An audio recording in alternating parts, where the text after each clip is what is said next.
오늘 이 시간 하나님께서 우리에게 주시는 말씀, 우리 구약 성경 열왕기 하입니다. 열왕기 하 14장 1절에서 7절까지의 말씀을 우리 드라마 바이블로 경청하시겠습니다. 제 14장.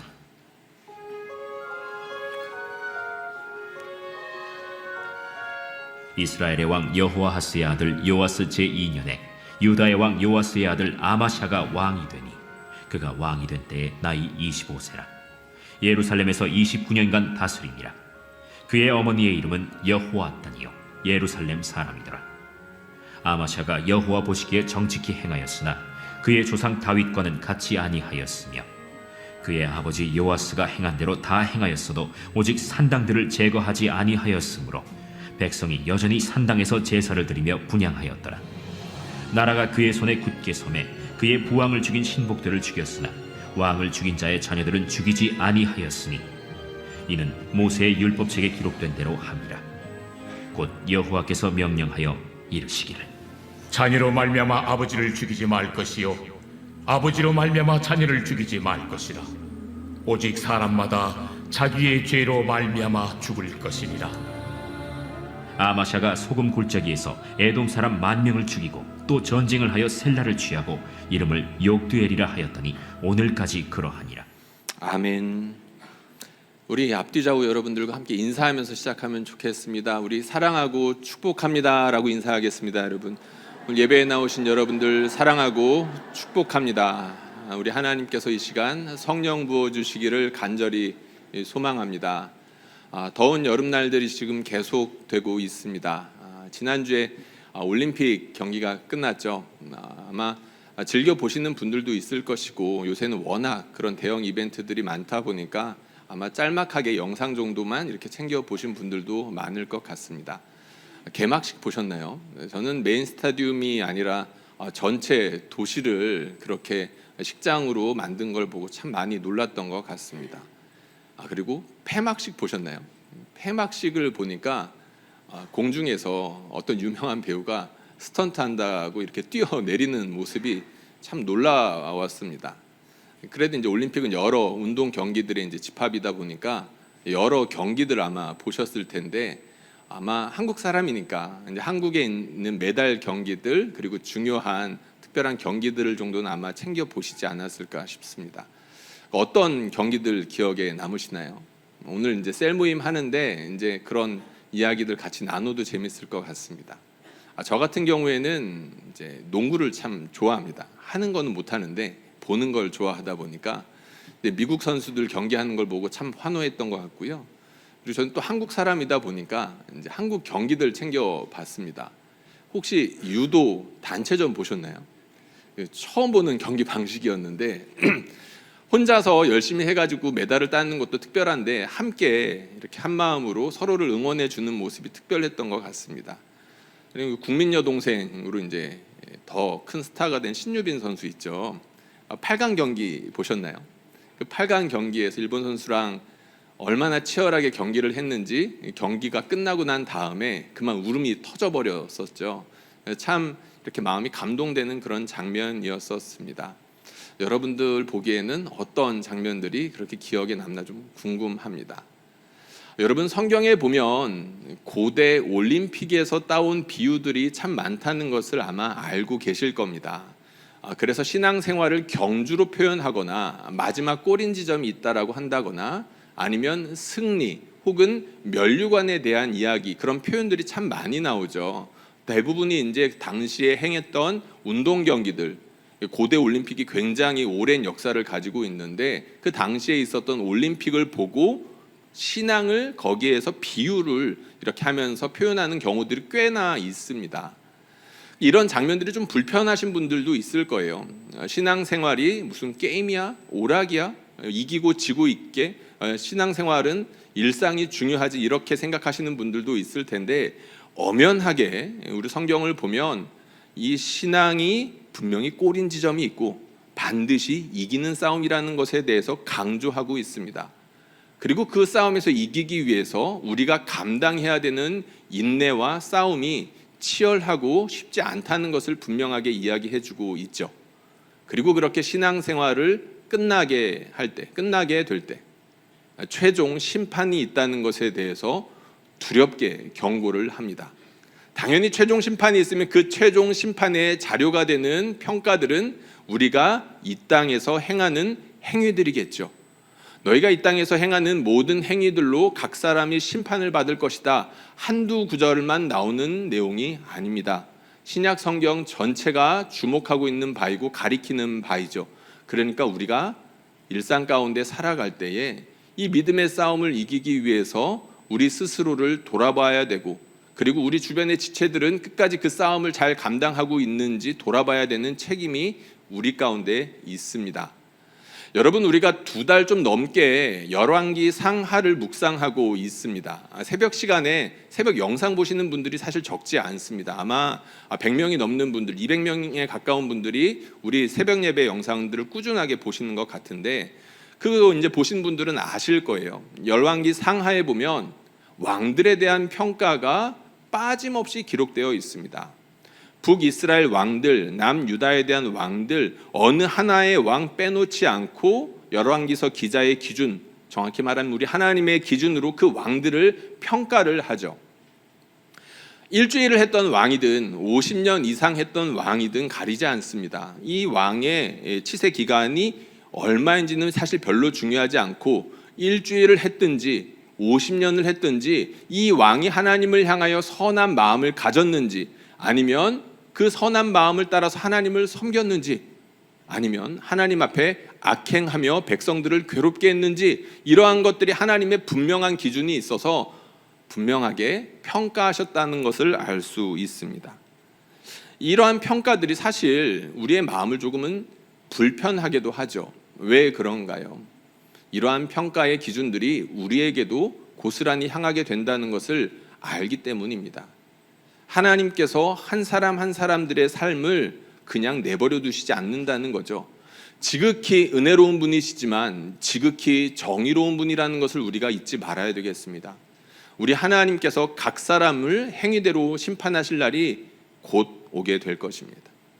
오늘 우리가 읽은 말씀은 아마샤 왕에 대한 이야기입니다. 아마샤 왕은 공과 과가 확실한 사람입니다. 잘못한 것도 있고 잘한 점들도 있는데, 오늘 읽은 말씀에 보면 그 2가지가 동시에 나옵니다. 오늘 읽은 앞부분에 보면 아마샤 왕이 어떤 잘못을 저질렀는지에 대한 이야기가 나오죠. 나름의 전반적인 평가가 나오는데 뭐라고 나오냐면 이 사람은 정직하게 행했다라고 나옵니다. 그런데 단서가 조금 껄쩍지근하다고 해야 되나요? 조금은 이렇게 기분 나쁜 평가가 나옵니다. 이 사람이 정직하게 행했는데 다윗 같지는 않았다, 이렇게 단서를 달아놓으시죠. 이 사람이 정직했는데 나름 정직했다, 이렇게 평가하면 맞을 것 같습니다. 이유가 있었죠. 산당을 제거하지 않았기 때문입니다. 여러분, 산당이 뭔가요? 북이스라엘이든 남유다든 그 백성들이 사는 곳곳에 산당이라고 해가지고 우상들을 섬기는 작은 그런 집들이 있었던 것 같습니다. 근데 그곳에서 백성들 뿌리 깊이 만연되어 있던 그 우상 숭배를 철저하게 개혁하지는 못했다라는 이야기죠. 최근에 우리가 묵상했는데 요시야 왕이라는 사람이 등장하기까지는 이스라엘 중에 그것을 온전하게 확실하게 개혁했던 사람이 거의 없었습니다. 그러니까 아마샤 왕도 그러한 왕들 중에 하나였다. 그러니까 하나님 말씀을 잘 지키려고 애를 썼지만 완전하게 하나님 앞에 순종하지는 못했다라는 것이죠. 그리고 이 사람의 큰 오점이 하나 있습니다. 무엇이냐면 오늘 본문 다음에 나오는 장면인데, 이 사람이 하나님의 큰 은혜를 힘입고 바로 즉시 교만해집니다. 하나님께서 큰 은혜를 주셔서 한 번의 전쟁에서 큰 승리를 얻었으면 거기에서 만족하면 되겠는데 더 욕심을 내서 북이스라엘과 전쟁을 합니다. 그래서 그 전쟁을 통해서 자칫 온 나라가 멸망할 뻔하죠. 그러니까 왕 하나가 교만하게 행하다가 온 백성이 다 멸망당할 뻔했던 그런 끔찍한 위기에 처했던 것입니다. 그러니까 왕으로서 정말 잘못했던 겁니다. 그러니까 이 사람에게는 이러한 잘못들이 있어요. 하나님 보시기에 큰 오점이 있고 이런 모자란 점들이 있었다는 겁니다. 그런데 오늘 우리가 읽은 말씀에 보면 이 사람의 실수나 오점만 나와 있는 것이 아니라 잘한 점도 나와 있었다라고 했었죠. 우리가 이 부분을 좀 살펴봤으면 좋겠습니다. 그러니까 아마샤 왕의 잘못된 부분이 있다면 우리가 반면교사 삼아야 되겠지만, 이 사람이 잘한 부분이 있다면 우리가 역시 이 부분을 따라하고 그리고 배우고 우리의 것으로 만들기 위해서 훈련할 필요가 있다는 것이겠죠. 그 말씀을 한번 살펴보겠습니다. 먼저 5절에 있는 말씀인데요, 이 말씀을 제가 읽어보겠습니다. 나라가 그의 손에 굳게 섬에 그의 부왕을 죽인 신복들을 죽였으나 라고 되어 있습니다. 조금 애매모호한 이런 부분이 있는데, 나라가 그의 손에 굳게 섬에 그의 부왕을 죽인 신복들을 죽였으나, 이게 무슨 말일까요? 그런데 이제 다른 번역들을 보면 이 말의 의미를 좀 더 확실하게 알 수가 있습니다. 새번역 성경에 이렇게 나와 있습니다. 왕권을 확고하게 장악한 다음에 아마샤 왕은 부왕을 살해한 신하들을 처형하였다. 안타까운 사실이 하나 나오죠. 아마샤 왕의 아버지는 암살당했습니다. 아마 정치적 반대 세력에 의해서 그렇게 죽임을 당한 것으로 보이는데, 아마샤가 왕이 돼서 그 일을 바로 한 것, 그러니까 자신의 아버지를 죽인 원수들을 바로 처형했던 것이 아니라 어느 정도 힘을 갖춘 후에 그 일들을 했다라고 나와 있는 겁니다. 여러분, 이건 우리가 어느 정도 합리적으로 이해할 수 있는 부분이 있죠. 왕이 되었다라고 해가지고 모든 것을 할 수 있는 것은 아닙니다. 마음이 있고 명분이 있다라고 해가지고 함부로 행동했다가 자칫 그 행동 때문에 나에게 피해가 올 수 있고, 자칫 내가 이 원수들을 죽이고 싶다고 해가지고 함부로 죽였을 때 이 반대 세력들이 힘을 모아서 다른 반란을 꾀할 수도 있지 않겠습니까? 그러니까 아마샤 왕이 자기가 어느 정도 권력을 장악한 이후에 이쯤 하면 되겠다 싶어가지고 이렇게 힘이 어느 정도 찼을 때 자신의 아버지를 죽였던 그 나쁜 배신자들을 처형했다는 이야기입니다. 사실 이 부분은 그렇게 특별할 내용이 없죠. 아마샤 왕은 왕으로서 법을 집행한 것입니다.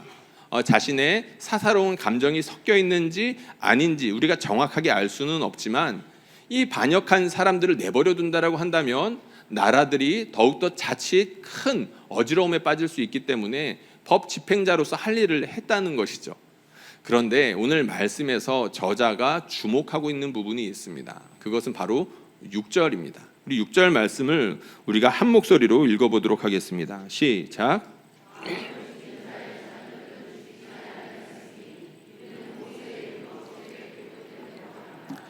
곧 여호와께서 자녀로 말미암아 아버지를 죽이지 말 것이요 아버지로 말미암아 자녀를 죽이지 말 것이라. 오직 사람마다 자기의 죄로 말미암아 죽을 것이니라 하셨더라. 아멘. 아마샤 왕의 특별한 점은 바로 여기에 있습니다. 하나님의 말씀을 지켰다는 건데, 자신의 아버지를 죽인 원수들을 처형하되 지나치게 하지 않았다는 점입니다. 연좌제라는 말이 있죠. 사실 지금은 잘 쓸 일이 별로 없는데 연좌제를 하지 않았다라는 뜻입니다. 아버지가 큰 죄를 지었으면, 특별히 반역한 죄라고 한다면 인류 역사 어디를 막론하고 연좌제를 적용했었습니다. 나라를 혼란스럽게 하고 그리고 정치적인 탑 리더십에 위험이 된다라고 생각된다라고 한다면, 어떤 한 사람이 큰 죄를 지면 그 사람의 주변 사람들을 모두 다 벌하는 것이죠. 우리에게는 삼족을 멸한다라는 말, 우리가 사실 잘 쓰는 말은 아닌데 그런 말들을 우리가 알고는 있습니다. 왜 그렇게까지 심판하나요? 씨앗, 아예 싹을 갖다가 잘라내는 것이죠. 혹여라도 위험한 일들이 생길까봐 정치적으로 아주 짓밟아 놓는 것입니다. 그러한 일들이 비일비재했던 것이 인류의 역사이고 이스라엘도 그랬다는 겁니다. 그런데 아마샤 왕은 그렇게 하지 않았다.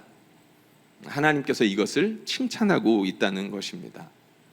여러분, 연좌제가 우리와는 사실은 먼 나라 이야기인 것 같고 낯설다라는 이야기를 했는데, 문화적으로도 그렇습니까? 사실 연좌제 비스무리한 것들이 우리 삶 곳곳에 배어 있다는 것을 우리는 부인할 수 없습니다. 지난주에 광복절이 있었죠. 광복절이면 우리가 광복을 맞아서 일제 치하로부터 해방된 것을 온 나라가 한 마음으로 기뻐하면 너무 좋겠는데, 안타깝게도 나라가 좀 분열되어서 여기저기서 싸우는 소리들이 들렸었습니다. 안타까운 일이죠. 그런데 우리가 잘 아는 것처럼 우리의 역사는 그렇게 순탄하지 않았습니다. 광복을 통해서 많은 사람들이 잠깐 기뻐했지만 그 기쁨이 있고 난 이후에 어떻게 되었나요? 나라가 남과 북으로 나뉘었고 이념과 이념으로 나뉘었습니다. 그러면서 끔찍한 전쟁이 났고 그 전쟁의 상처는 지금까지도 나라를 4분 5열로 나누어 놓고 있습니다. 영향이 지금까지도 있다는 것이죠. 그 중에 가장 큰 피해가 아마도 지역 감정이 아닐까 싶습니다. 여기에 계신 분들의 사실 상당수가 40대, 50대 이상이라고 할 수가 있는데 40대, 50대만 되더라도 우리나라의 지역 감정이 얼마나 심했는지를 다들 기억하고 있는 세대입니다. 지역이 다르다는 이유 하나만으로, 이 사람이 어느 출신이다라는 이유 하나만으로서 이 사람에 대해서 나쁘게 평가하던가 좋게 평가하는 일들이 비일비재했다는 것이죠. 얼마 전까지만 하더라도 결혼을 하는데 다 괜찮아, 전라도만 아니면 돼, 다 괜찮아, 경상도만 아니면 돼, 이런 경우들이 꽤 있었다는 겁니다. 요즘은 시대가 좋아져서 전라도 광주에 있는 프로야구 팀을 응원하는 데 있어서 아무런 문제가 없습니다. 또 그 반대로 부산에 있는 롯데 자이언츠 팀을 응원하는 데 아무런 문제가 없습니다. 심지어 서로 다른 유니폼을 입은 남녀가 같은 자리에 앉아가지고 서로 다른 팀을 응원하는 일들은 너무나 즐겁고 편안한 일상처럼 되었죠. 그런데 이게 불가능한 시기가 있었습니다. 불과 20년, 30년 전만 하더라도 상대팀, 전혀 다른 연고지를 가진 팬들이 이 지역에 가서 응원하는 것을 상상하기 어려웠고, 야, 용기 있는 사람이네, 그렇게 말할 때가 있었다는 것이죠. 여러분, 예전에 전라도 사람과 경상도 사람이 서로 하나가 되는 것이 참 어려웠었습니다. 그런데 그것을 뛰어넘어서 결혼하는 분들이 간혹 있었죠. 저희 부모님이 그랬습니다. 왜 그러셨을까요? 예, 점잖은 분들이고 잘 지내셨는데 가끔 이렇게 싸우시는 일들이 있었습니다. 한쪽에서 문디라고 총을 쏘면 한쪽에서 모질이라고 총을 쏘셨습니다. 그런 이야기들을 간혹 들었습니다. 그러니까 지역이 다르다라는 이유로 이 지역색으로 싸잡아서 사람을 문디로, 혹은 지역색을 싸잡아서 모질이로 이렇게 포장하는 일들이 많았다는 거죠. 물론 오죽하면 그렇게까지 하셨겠습니까? 살다 보면 그런 일들이 있다는 건데 하나의 예를 든 것입니다. 지역색 하나로 사람들을 이런 사람이야 라고 평가하던 게 우리나라였다는 것. 조금은 양상이 다르지만 비슷한 일들은 얼마든지 있습니다. 그 중에 하나가 학벌이죠. 얼마 전에 어떤 모 학교에서 스티커를 제작해서 나는 이 학교를 다니는 학생의 엄마입니다 라는 이야기를 스티커로 제작해가지고 배부하거나 판매해가지고 사회적인 물의를 일으킨 적이 있습니다. 왜 그게 사회적인 물의가 될까요? 어떤 특정 학교에서 그런 일들을 기부금을 모으고 공동체 의식을 고양하기 위해서 하는 일들이 있을 수 있다라고 생각은 듭니다. 그런데 그것이 우리나라에서 문제가 되는 이유를 사실 우리 모두는 알죠. 너무나도 학벌 세상이 이렇게 만연하고 그것으로 인하여서 사람들을 판단하고 실제로 그것으로 인한 피해가 너무나도 끔찍하게 퍼져 있기 때문입니다. 우리가 자칫 학벌 하나로 사람들을 너무 좋게 평가한다거나 학벌 하나로 사람들을 너무 못나게 평가하는 일들이 우리 사회에 만연하기 때문에 그런 일들이 이슈가 된다는 것을 알고 있죠. 지역색이나 학벌이나 여러 가지 이유들 때문에 이 사람을 이런 사람이야 라고 규정하는 것이 얼마나 무지한 짓이고 얼마나 못된 짓인지를 우리는 알아야 합니다. 사람들은 어느 한 가지 특정한 기준으로 평가하기에는 너무나 복잡하고 신비한 존재이죠. 하나님께서 만드신 형상이라는 것을 우리는 잊어서는 안 될 것입니다. 하나님께서 우리를 하나님 닮도록 만드셨다는 거예요. 그러니까 그 존귀한 형상을 지역색 하나로 재단할 수 없고 이 사람이 어떤 특정한 학교를 나왔다라고 해가지고 그것으로 온전히 평가할 수 없다는 겁니다. 그것 이외에도 여러 가지 기준들이 있겠지만 어느 특정 한 가지 평가로 사람들을 갖다가 재단하는 행동 우리가 조심해야 된다는 것이죠. 아마샤 왕을 다시 한번 생각해 보겠습니다. 아마샤 왕이 연좌제를 실시하지 않았다라고 했죠. 자신의 아버지를 죽인 사람들은 그 법에 합당하게 심판했지만 그 자녀들은 죽이지 않았다라고 했습니다. 아마샤 왕의 입장이 한번 돼보면 좋겠습니다. 얼마나 죽이고 싶었을까요? 자신의 아버지를 죽인 그 가족들 얼마나 꼴보기 싫었겠습니까? 그런데 아마샤 왕은 자신의 사심을, 자신의 권력을 사용하는데 함부로 사용하지 않았습니다. 이것이 훌륭한 점인 거죠. 하나님께서 아마샤를 칭찬하는 중요한 이유가 바로 여기에 있는 겁니다. 그 사람은 왕으로서 얼마든지 주변의 나라들의 왕처럼, 아니면 역대 역사 가운데 있었던 다른 이스라엘의 왕들처럼 연좌제를 적용해가지고 3대를 얼마든지 멸할 수 있었음에도 불구하고 하나님 말씀이니까 아멘 하고 자신의 사심을 감추고 자신의 권력을 아름답게 행사했다는 것이죠. 이 점은 어쩌면 에스더와 비슷한 점이라고 할 수도 있습니다. 여러분, 에스더가 자신의 위치 가운데에서 자신의 삼촌의 말을 따라서 죽으면 죽으리라 하고 용기를 내면서 왕에게 나아가 자신의 민족의 구원을 구했던 그 사건을 우리가 알고 있습니다. 오직 에스더만 할 수 있는 일이었죠. 이 일 역시도 마찬가지입니다. 오직 아마샤 왕만 할 수 있는 것이죠. 아마샤 왕이 죽이지 않겠어라고 결정하는 순간 그것을 어기고 반대하는 사람들은 왕의 반대편에 서게 되는 것입니다. 아마샤는 왕으로서 자신에게 주어진 권력을 아름답게 행사했다는 것이죠. 우리는 여기서 오직 우리만, 그리고 오직 나만 할 수 있는 특별한 선행이 있다는 것을 기억해야 됩니다. 우리가 만나는 사람들, 우리가 함부로 평가하지 않고 하나님의 형상으로서 아름답게 대접해 주는 것만으로도 우리가 하나님께서 나에게 주신 그 특별한 아름다운 일들, 증인으로서의 일들을 잘 감당하는 것이라고 믿으시기를 바랍니다. 하나님께서 우리에게 주신 특별한 사명이라는 것이죠. 연좌제를 적용하지 않고 사람들 그 자체로 존중하고 배려하는 것입니다. 그런데 이 말씀이 더 중요한 이유가 있습니다. 하나님께서 왜 이 말씀을 이렇게 돋보이게 하시고 대대손손 전하시면서 자신의 백성들에게 가르치고 또 가르치게 하셨는지 중요한 이유가 있다는 건데요. 사실 아마샤 왕이 이 말씀, 아버지의 죄로 자녀를 죽이지 말라는 이 신명기 말씀, 이 앞뒤로 어떤 말씀들이 있는지를 우리가 살펴봐야 이 말씀의 깊이와 풍성함을 좀 더 자세하게 알 수 있습니다. 조금은 길긴 한데 우리가 좀 정신을 차리고 이 말씀을 같이 읽어봤으면 좋겠는데요. 신명기 24장 10절에서 22절의 말씀인데, 오늘 아마샤 왕이 이 말씀을 지켰다라는 말씀이 딱 중간에 끼어 있습니다. 이 말씀을 교독하도록 하겠습니다. 제가 먼저 읽겠습니다. 내 이웃에게 무엇을 구워줄 때에 너는 그의 집에 들어가서 전당물을 취하지 말고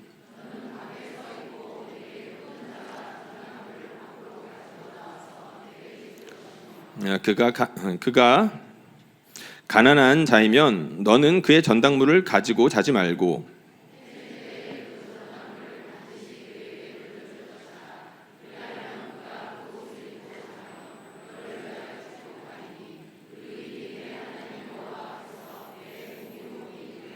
공궁하고 비난한 품꾼은 너희 형제든지 내 땅 성문 안에 우거하는 객이든지 그를 학대하지 말며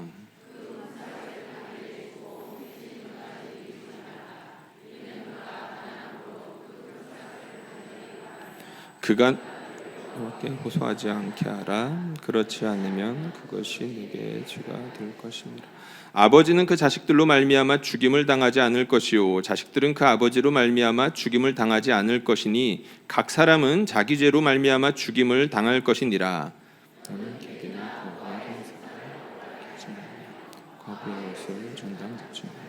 너는 애굽에서 종되었던 일과 내 하나님 여호와께서 너를 거기서 속량하신 것을 기억하라. 이러므로 내가 내게 이 일을 행하라 명하노라.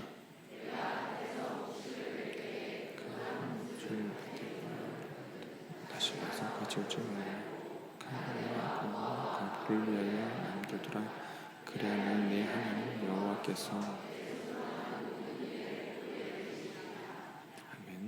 내가 내 감람나무를 떤 후에 그 가지를 다시 살피지 말고 그 남은 것은 객과 고아와 과부를 위하여 남겨두며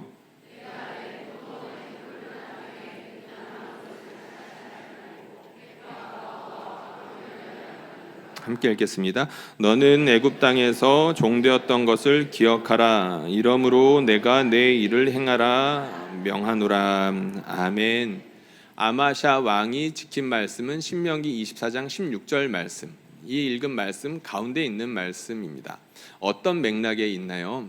하나님께서 연약한 자들을 이렇게까지 아끼신다라는 것을 보여주는 귀한 그 말씀들 사이에 있습니다.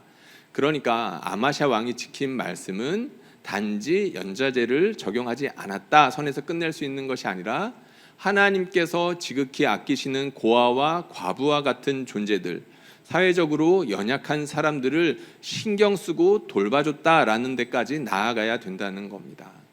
하나님께서 이 일을 주목하시는 이유가 바로 여기에 있다는 거죠. 이 신명기 말씀들을 가만히 보면 우리 하나님 참으로 아름다우신 분이십니다. 자세하게 다 읽어보면 너무나도 좋겠지만 금전관계가 나옵니다. 살다 보면 돈을 이렇게 빌려주고 그 빌려준 돈을 이렇게 돌려받을 때가 있지 않겠습니까? 그러니까 돈을 빌려줬는데 경우에 따라서는 담보물이 필요한 경우가 있습니다. 그 이제 액수가 너무 커가지고 그 담보물이 필요한 경우들이 있죠. 그런데 그 담보물을 받으러 갈 때 어떻게 하라고 합니까? 그 집에까지는 들어가지 마라고 이야기하고 있습니다. 그러니까 이 말은 예전에는 그런 일들이 비일비재했다는 거겠죠. 최소한의 인간적인 대접은 해줘라고 하는 겁니다. 그리고 어떤 이야기가 나오고 있나요? 가난한 자들에 대한 이야기가 특히 많이 나오고 있습니다. 가난한 자들이 품꾼이라고 한다면 그 사람들의 월급만큼은 꼬박꼬박 챙겨줘야 돼. 날짜 어기지 말고 제때제때 줘야 돼. 왜냐하면 그 사람들 그거 없으면 죽어. 하나님께서 그거 세밀하게 봐주시고 계셨다는 거죠. 고아와 과부에 대한 이야기도 나옵니다. 너희 고아와 과부의 재판을 한다라고 해서 그 사람들 대충 재판하면 안 돼. 함부로 재판하면 안 돼라고 이야기하셨죠. 그런 일들이 얼마든지 가능했고 실제로 있었기 때문에 이런 법이 있을 것입니다.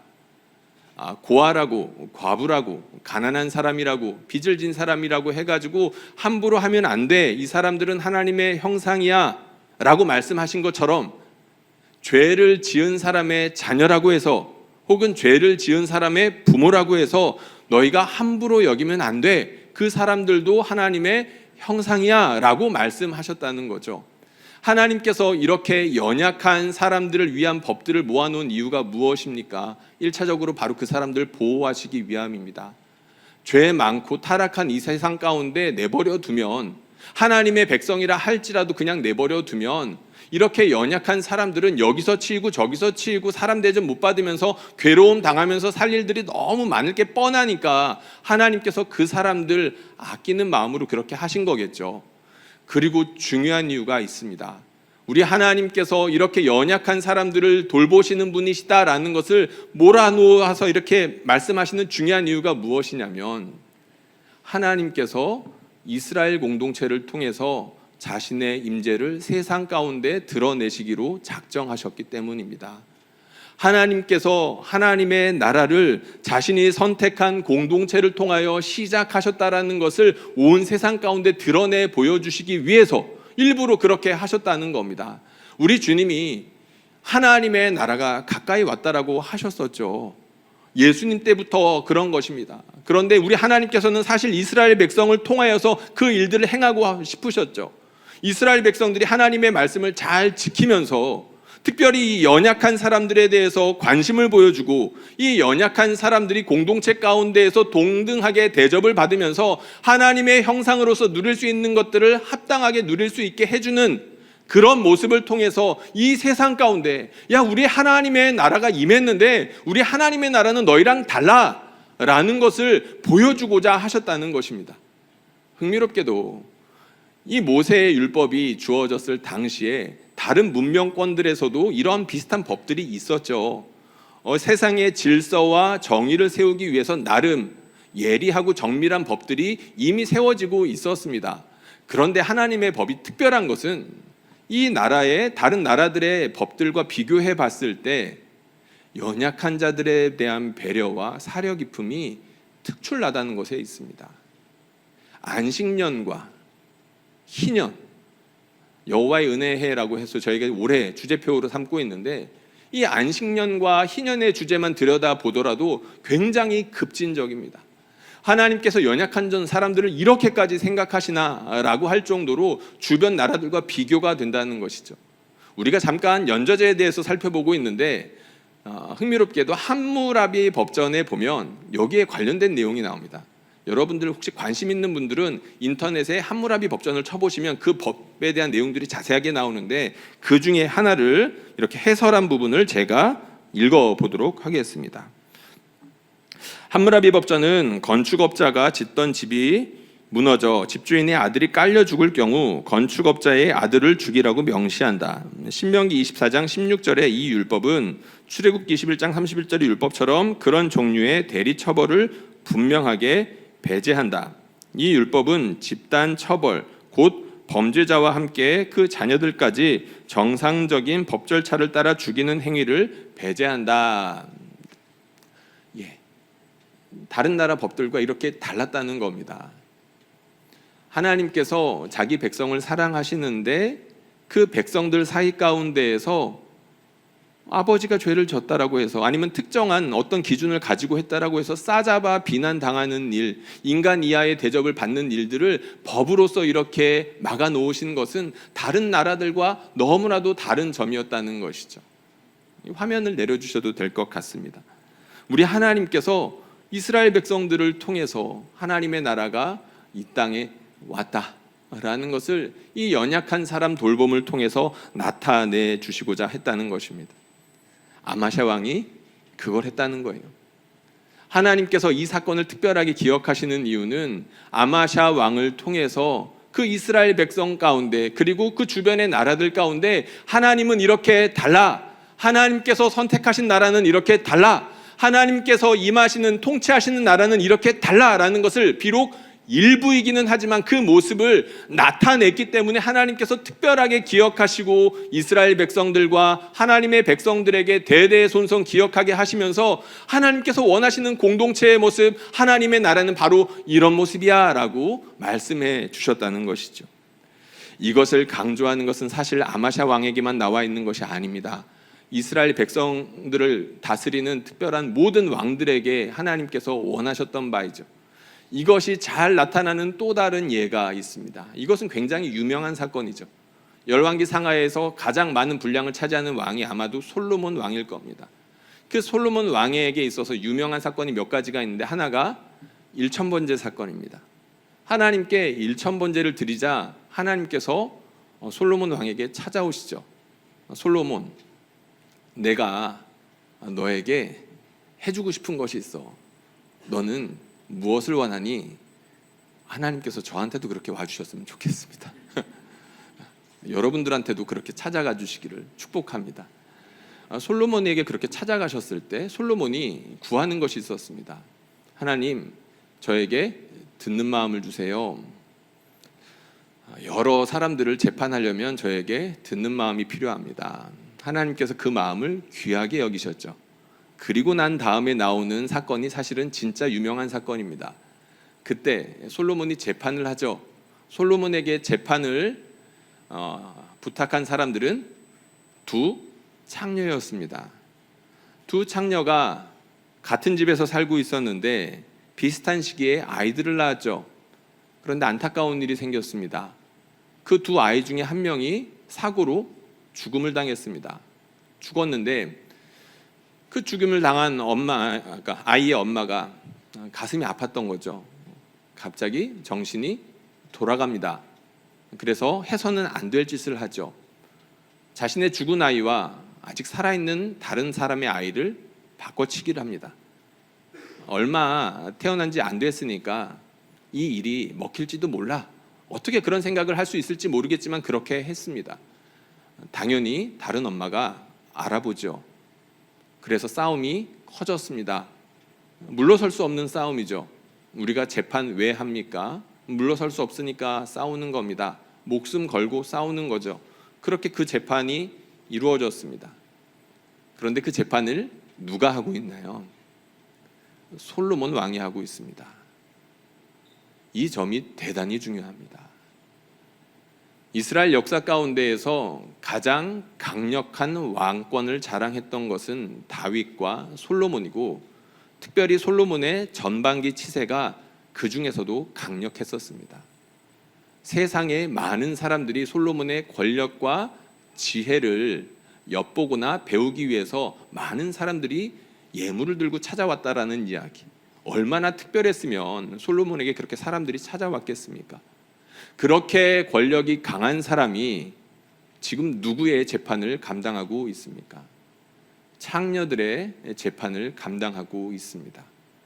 이 세상 가운데에서, 그리고 특별히 당시 세상 가운데에서 가장 천한 사람들, 무시받고 천대받던 사람들이 이렇게 강력한 왕 앞에 서 있는 겁니다.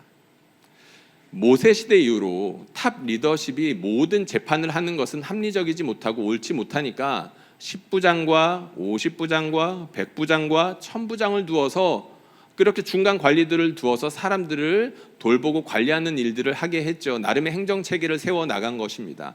솔로몬의 시대에는 그런 체계가 없었을까요?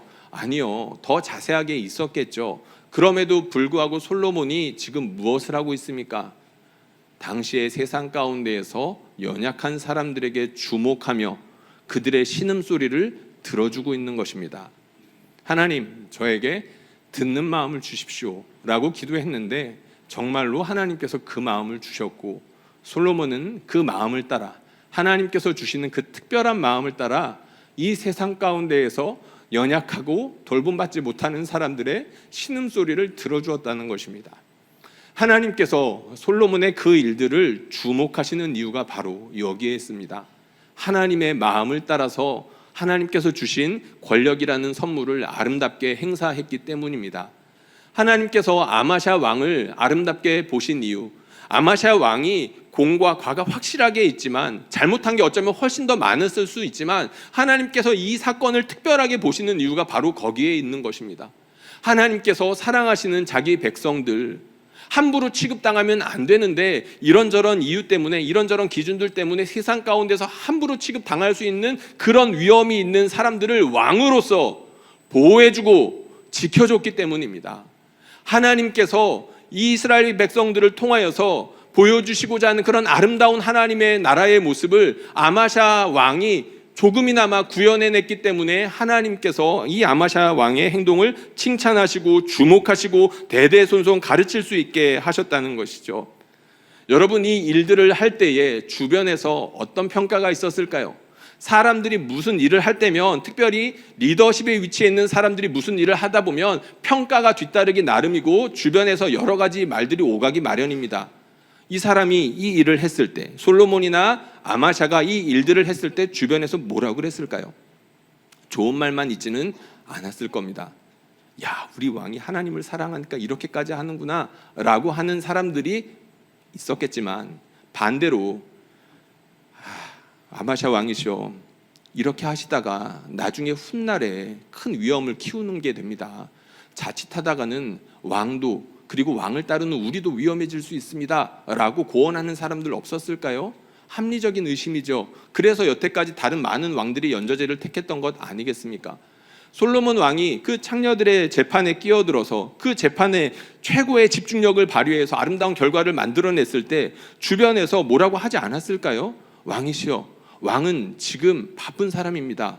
왕이 해야 될 일이 얼마나 많습니까? 다른 중요한 일들, 다른 나라의 왕들도 만나셔야 되고 이 땅의 다른 중요한 신하들도 만나가지고 이 나라의 정치에 해야 될 일들이 너무나도 많은 귀한 분입니다. 그런데 지금 이런 일에 신경 쓰시면 어떻게 되겠습니까? 10부장도 있고 50부장도 있는데 그런 사람들한테 이 일들을 맡기시면 되지 않겠습니까?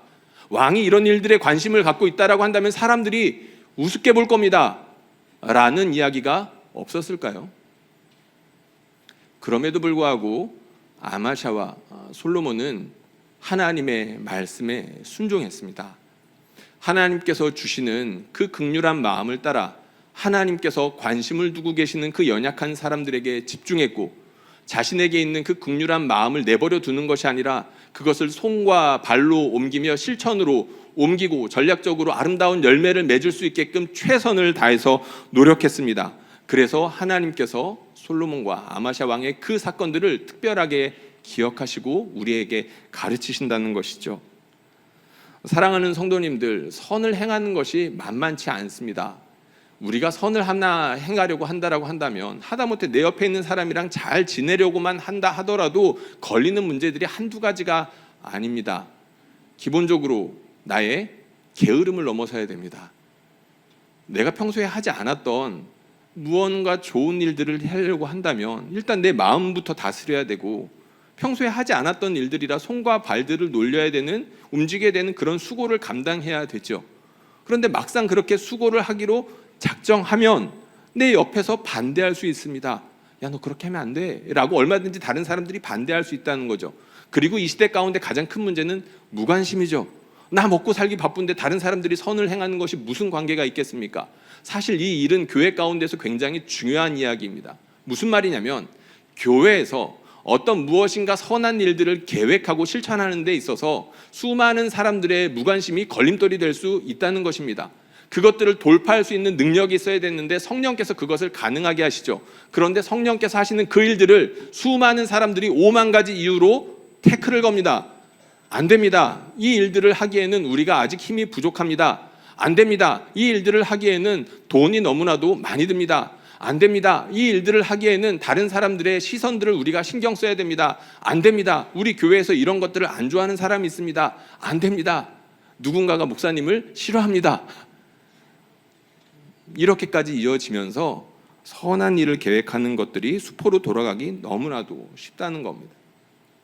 실제로 있었던 일입니다. 그 교회는 어떤 교회 일인데, 그 교회는 장애인을 돌보고 노인을 돌보는 데 특화된 교회였었습니다. 오랜 시간 동안 목사님과 당회에서 집중적으로 그 일들을 교회에 이제 훈련하고 많은 성도들이 그 일에 훈련 받으면서 그 일들을 잘 하는 그런 교회였었습니다. 그런데 이제 하나의 교회가 장애인들을 전문적으로 섬기고 노인들을 특별히 돌보는 데는 한계가 있습니다. 그러니까 그렇기 때문에 이 일들을 더 잘하기 위해서 전문적인 선교단체에 그 사역들을 위탁하고, 그리고 지방자치단체에 많은 돈을 기부하고 봉사를 하는 형식으로 그런 노인 사역과 그리고 장애인 사역을 이어갔던 그런 교회였었습니다. 이렇게 기부 금액이 점점 많아지면서 어떤 그 지방자치단체와 협력하여서 실버 센터를 세울 수가 있었습니다. 굉장히 아름다운 열매를 맺은 거죠. 그래서 그 실버 센터를 세워서 여러 노인들을 그곳에서 모실 수 있었고, 아프신 분들과 너무 병약하여서 움직일 수 없는 분들을 봉사하면서 그리고 여러 가지 방법을 통해서 섬길 수가 있었습니다. 근데 그런 일들을 몇 년 동안 계속해서 이어가고 있는데 어느 순간 구청장이 바뀐 겁니다. 구청장이 바뀌는데 다른 정당의 구청장이 그 자리를 대신하게 된 거죠.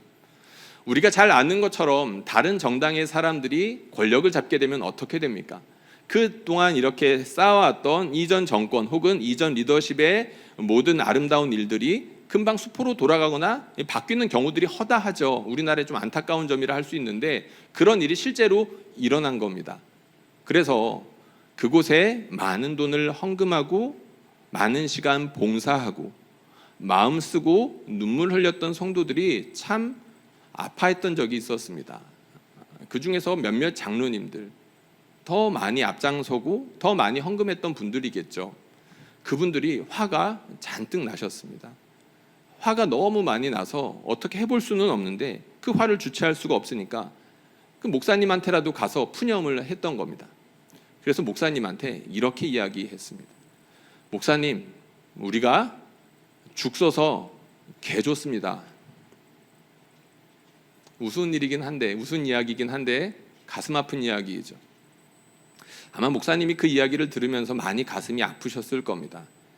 그리고 잠깐 생각하시면서 그 장로님들에게 이렇게 답을 해주셨다고 합니다. 장로님, 우리가 하는 일이 죽 써서 개 주는 일입니다.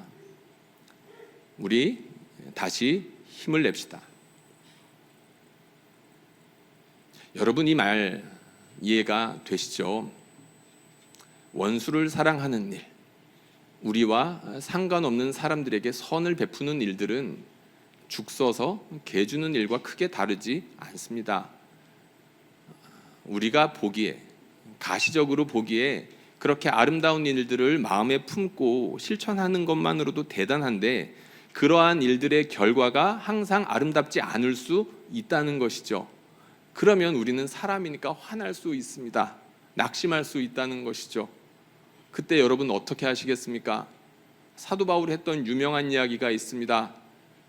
선을 행하되 낙심하지 말아라. 때가 되면 거두게 될 것이다.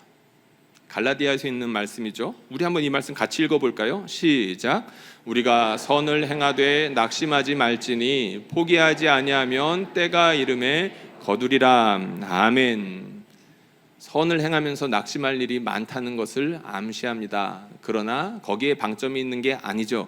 포기하지 아니하면 하나님께서 반드시 우리가 죽 서서 개 주는 일만 하는 것처럼 보일지라도 세상에서 그것 때문에 바보라고 놀리고 한심하다고 손가락질 하더라도 하나님은 반드시 그 일들을 열매 맺게 하실 것입니다. 하나님께서 우리에게 그것을 요구하는 것이고 솔로몬 왕과 아마샤 왕은 그런 모든 것을 감수하고 하나님을 믿었다는 것이죠. 여러분, 우리는 마지막을 향해서 달려가고 있습니다. 하나님 앞에 평가받을 날이 점점 앞당겨지고 있다는 것이죠.